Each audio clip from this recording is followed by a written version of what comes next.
Heure d'été, heure d'hiver, pourquoi les Français changent 2 fois par an d'heure?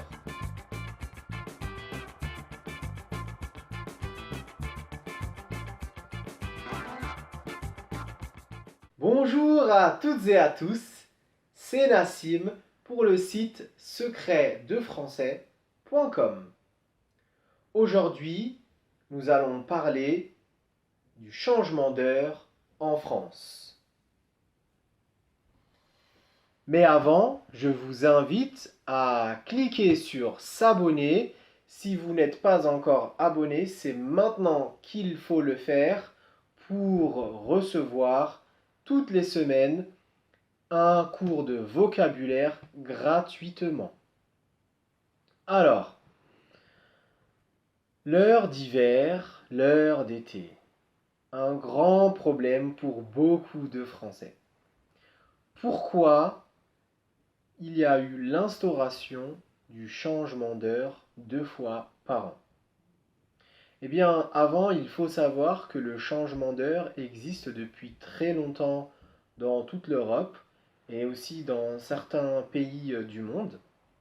Mais en France, plus précisément, il a été décrété que le changement d'heure aura lieu tous les ans. C'est-à-dire que chaque année, les Français doivent changer d'heure. Le contexte historique, en 1975 à 1976, il y avait eu quelques temps avant un choc pétrolier pour les Européens et notamment pour les Français. Le choc pétrolier, qu'est-ce que c'est? C'est la décision des producteurs, des pays producteurs de pétrole, d'augmenter leur prix du pétrole. Et donc la France se retrouve avec une facture d'énergie bien plus chère à payer. On dit aussi bien plus cher à payer. Donc on dit bien plus cher pour éviter de dire bien plus cher, parce qu'on a S, la prononciation S, et derrière un ch. Et donc pour éviter une double prononciation, on dit bien plus cher. Alors revenons à nos moutons. En France, le gouvernement français décide de changer d'heure pour faire des économies d'énergie. Une économie, c'est le contraire de dépenser trop d'argent. Donc on fait attention à ces dépenses d'argent, on essaye de diminuer sa facture. Et c'est ce qui s'est passé en France dans les années 75 et 76. Donc les Français ont commencé à changer 2 fois par an d'heure. Et c'est toujours le cas aujourd'hui.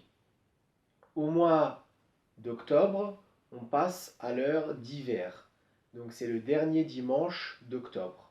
Les Français diminuent d'1 heure sur leur temps, sur l'horloge, et donc ils passent de 6 heures à 5 heures. Donc la situation en heure d'hiver, c'est qu'il fait nuit plus tôt. Et à l'heure d'été, la situation, donc le dernier dimanche du mois de mars, les Français passent à l'heure d'été. Et donc il fait jour plus longtemps. Vous allez me dire, mais je ne comprends pas, Nassim, c'est bien intéressant, mais pourquoi on fait des économies grâce à ce changement d'heure? Je vous explique pourquoi.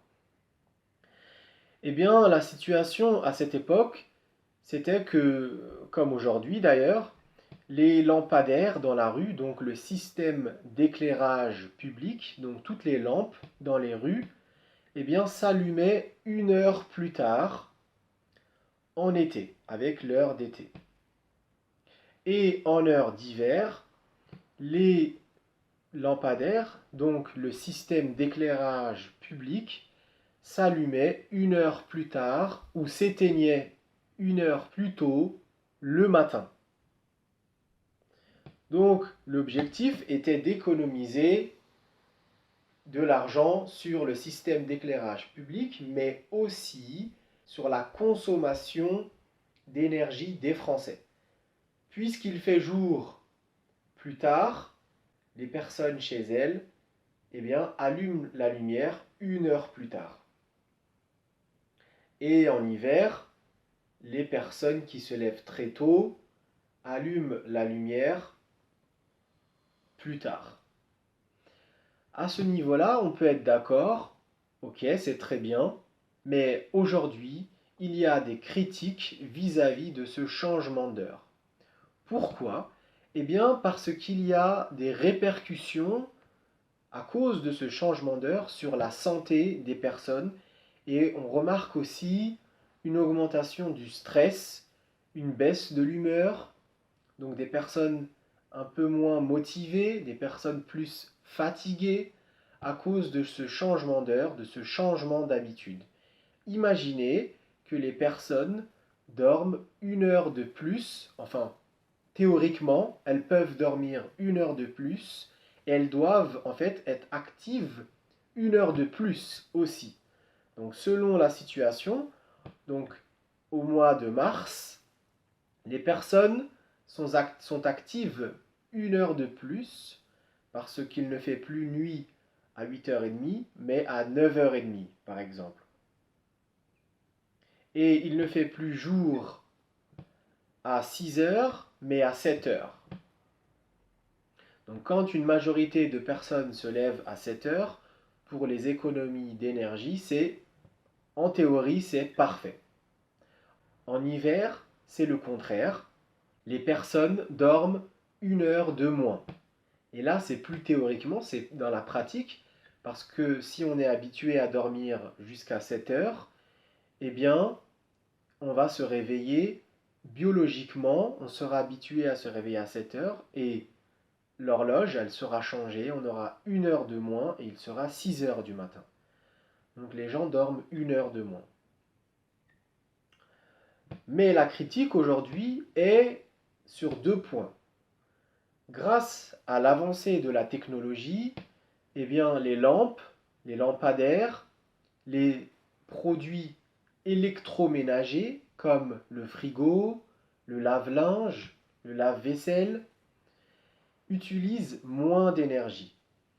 Vous avez sûrement entendu parler des produits électroménagers à basse consommation, avec le A, B, C, D, E, F, avec des A, etc. Eh bien, ces articles, ces produits à basse consommation, comme les lampes, les ampoules, etc., elles utilisent moins d'énergie. Donc, l'économie se fait dans tous les cas. Et le deuxième point central dans cette situation, c'est le contre-choc pétrolier pour la France, par exemple, qui est une grande consommatrice de produits pétroliers.